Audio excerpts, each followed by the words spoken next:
Hello. Hello, everybody. My name is Alexey Ivanov. I'm a worldwide security and identity partner solutions architect with Amazon Web Services. Hi, and I'm Gilson Wilson. I'm a principal partner specialist, and I'm also the global security competency leader for all our security partners. And what we're going to talk about today is a few things around AI and security and how they have worked together in the past and how they're being leveraged today.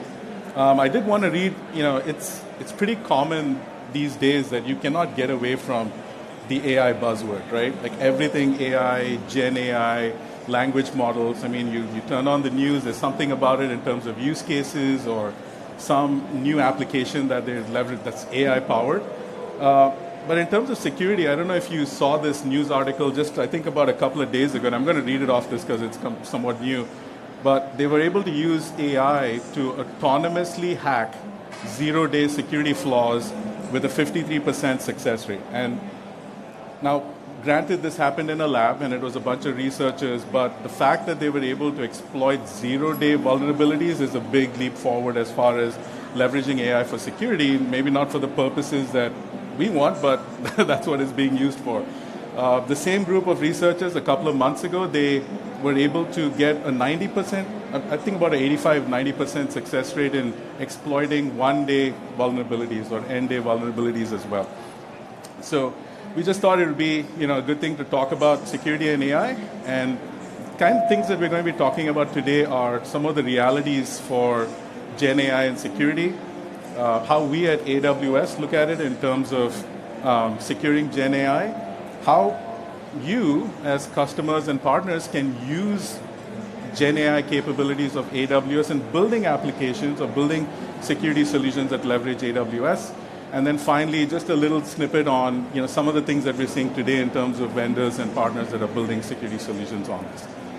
Now, one of the things that we think about when there's a new technology or a new hype cycle that comes up with new widgets in any kind of technology has always been, as security practitioners, we try to keep our feet grounded in the fact that we have to still continue to focus on the basics. There's basics in security discipline, there's basics in security processes, patching, all the boring stuff that still needs to happen, because security truly, and this is what we believe in, is that security means business.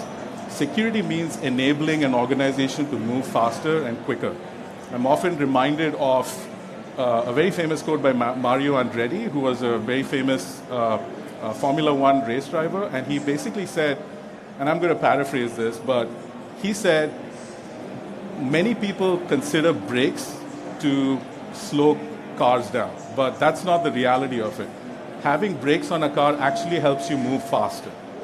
And that's a very counterintuitive way of looking at it, and we believe that security has to be looked on in the same kind of analogy, because and statistics have proven this several times over, is that organizations that have a very mature security practice or a very mature security function can actually innovate much faster, get products out to market much quicker, and operate more efficiently because they can trust the fact that they have security guardrails and they have security governance in place. So good security means good business. So three statistics I want to bring up here. One is, and this is recent from just a couple of months ago, about 80% of organizations still believe that security is a top challenge when it comes to migrating workloads into the cloud. Cost of an average breach is $5 million US, and this is primarily for organizations that have a high degree of, that require mandatory compliance regulations. So it's healthcare, life sciences, financial services. And then this was interesting, which came out, is that when AI-powered security is implemented, and these have been piloted in several organizations at this point, not only were they able to identify, but they were able to contain a breach using generative AI and automation 108 days quicker than they would do with traditional tools and technologies that are used for detecting security. So in terms of some of the reality, the current state of AI ML, there are several examples around this. They're being used today for threat detection, anomaly detection, for identifying phishing campaigns to help secure an organization. AI being AI is still computers and technology and data as far as language models are concerned. And so you still have the same premise of garbage in, garbage out. If the data is poor, if the models that are being trained as far as security is concerned is poor, then your AI is not going to perform the way that you want it to. And so those are some of the limitations. We're also seeing some emerging threats from not only nation-state actors, but also from hacking organizations that are using Gen AI-powered attacks when dealing with an organization. So what does that mean exactly, right, in terms of specific use cases? And I want to talk about a couple of things here. The good of this is, of course, Gen AI-enabled security tools. There are several tools and projects already in the marketplace today. There are several solutions, security solutions that are being built today that leverage AI. And what AI does really well is fuzzy logic, probability, pattern matching, the ability to ingest volumes of data at high velocity and be able to provide a succinct answer and somewhat a good probabilistic direction that you have to take when it comes to decisions that you want to make in an organization. So with that, Gen AI-enabled security tools can absolutely detect and respond to cyber incidents today with minimal input from humans, so a lot of automation. Machine learning that feeds into some of these models can actually be deployed at an organization which learns continuously on what does good look like in terms of good programs and how they actually interact with different resources, the ways and means by which humans leverage different mechanisms, either through mobile or network, VPN, whatever that might be, to access those resources. It learns, builds a model, and then after that it can detect any anomalies that fall outside of that pattern. So AI can also be used to generate remediation scripts when it comes to when flaws are identified. You can pretty much just prompt AI to say, hey, build me a fix for this, and it'll generate it for you in whichever language that you need it to, and those patches can be applied. So, and the last thing I want to call out here is how it actually addresses alert fatigue. And this is big because security operations centers and security analysts, they tend to hit this point where there's millions and millions of events, millions of tasks and things that they would have to deal on a daily basis. But how do you determine what's real? What are the top priorities that you need to focus on? And this is where computers help evaluating other computers that are trying to attack it, right? And the ability for AI-powered systems to sift through that voluminous data of number of events that are being generated absolutely helps.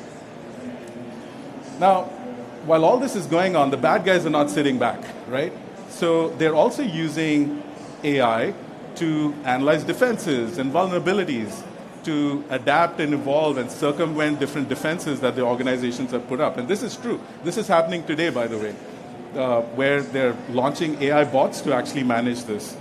Second thing is AI-generated phishing campaigns. Now, this esteemed group of security people, we know how to quickly recognize a phishing campaign when we see one, right? They're usually poorly worded, there's typos, grammar, issues, there's a sense of urgency that's brought up in these emails. However, now we know that phishing campaigns are usually sent and created by threat actors that operate in regions where English is not the first language, and so now we can detect that. But now with AI as a tool in the toolkit of hackers, not only can you prompt it to say, generate or write an email for me asking users to click on a link to reset a password, it will generate it in multiple languages, and it will be near perfect in terms of grammar and urgency that you need to put on that. And it can also generate a spoof URL, and you can point it at any banking website and say, copy this to make a spoof website for me as well.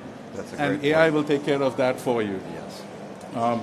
And the last couple of things, and you might have seen it on the Builders events over here as well, deepfake videos, audio, this is pretty clear. And then they're also trying to poison the language models themselves that AI is being trained on, which is interesting because if you have an AI bot that is able to access a system and then intentionally bias it, then you will have AI that's going to perform as though business as usual when a hacker is actually within an organization.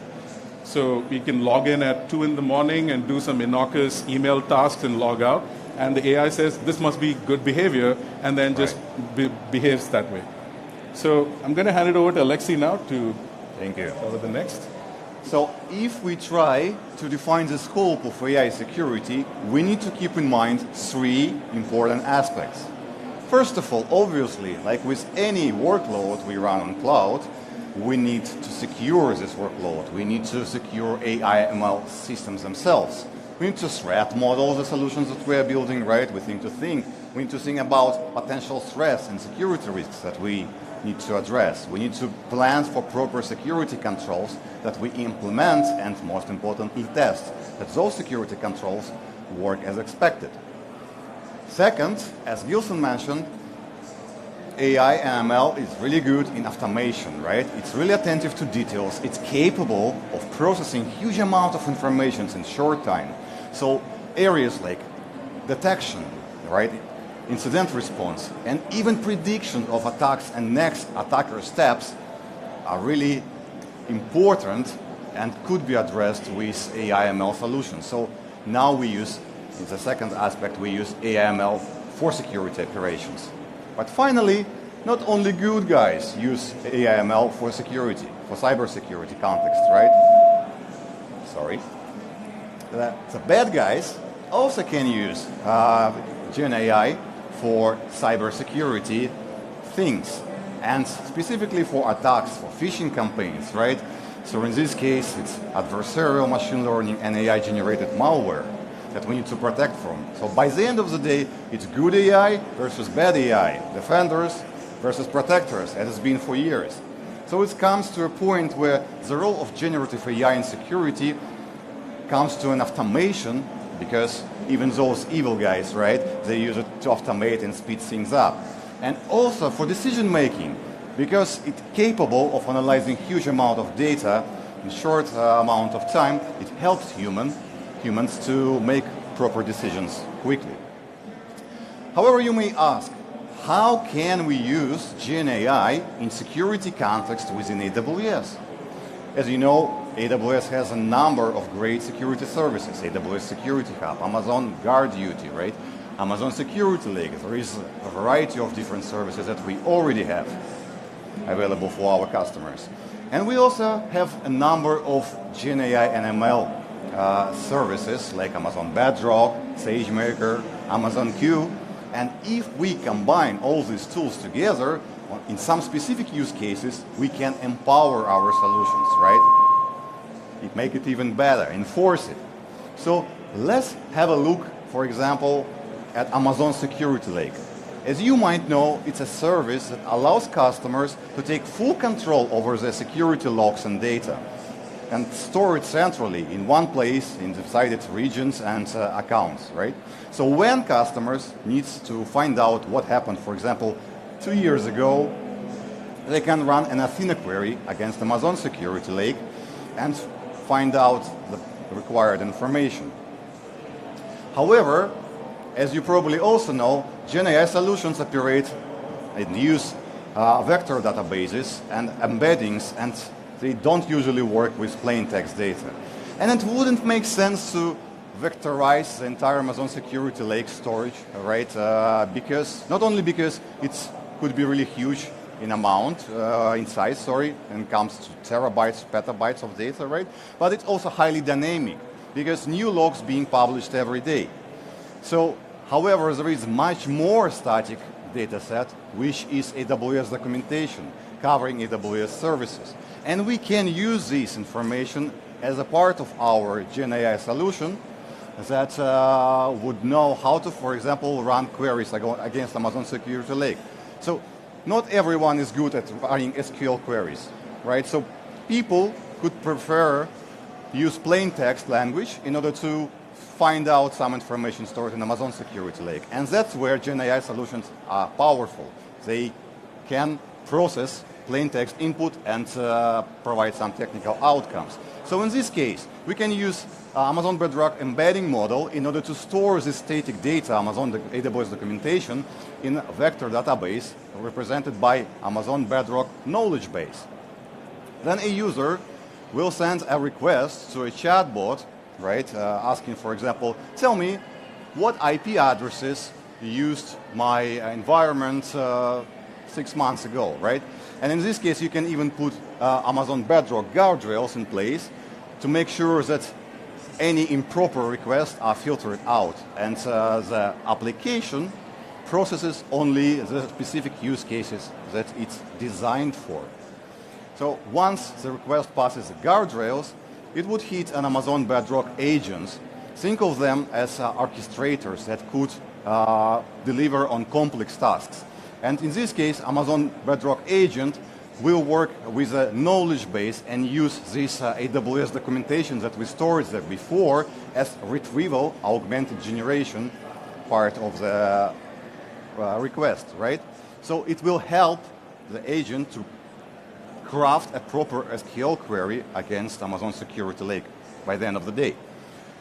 And then the request goes to AWS Lambda, which could be considered as a plugin that helps our GenAI application to work with any external APIs and services.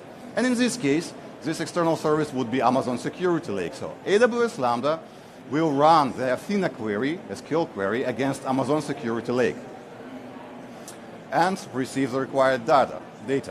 Then the data, before request returned to the user, will go again through the guardrails to make sure that there is no improper content being returned to the user. And finally, it hits the user who requested the information in plain human language.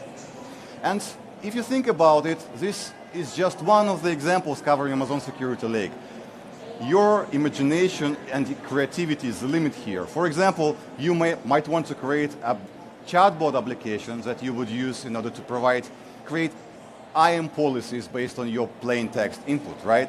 And you might want to create a chatbot that will work with AWS Identity and Access Management, Access Analyzer, as a quality gate of all their best practices, AWS IAM best practices being met with this policy before it's returned to the customer.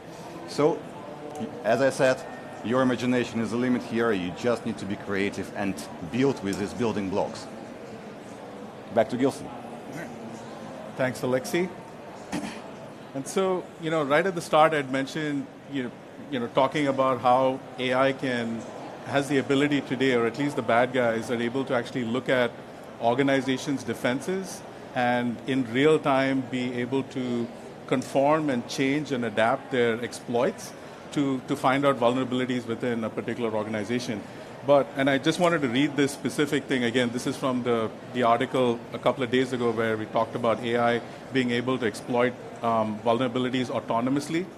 And it talks about deploying an AI planning agent that then has the ability to launch multiple sub-agents that can do specific tasks to exploit vulnerabilities. So one that can do brute force password matching, the other one that can specifically talk about decryption, keys management.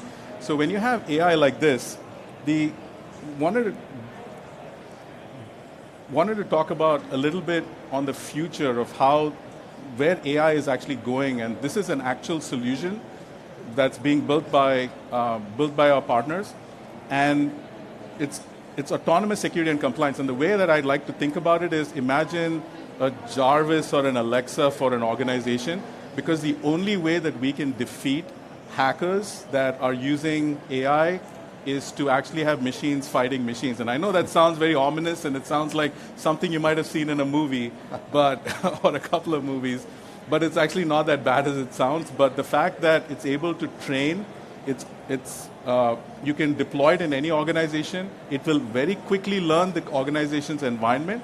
It is fed learning data not only from the organization and what is the correct way of accessing different crown jewels and data and resources, but it's also fed common vulnerabilities. It's fed information from that database. It's fed zero-day exploit information. It's fed information from hubs all across the world where it has detected malware signatures that have been used to exploit other organizations, and that data is fed back here again, anonymized, obfuscated, that it can use to determine. And when it receives that information, just imagine the power that it can have when it looks at its own customer's environment and says, hey, I have detected this vulnerability in defacing a website back in Indonesia. I've seen the exploit that's being used.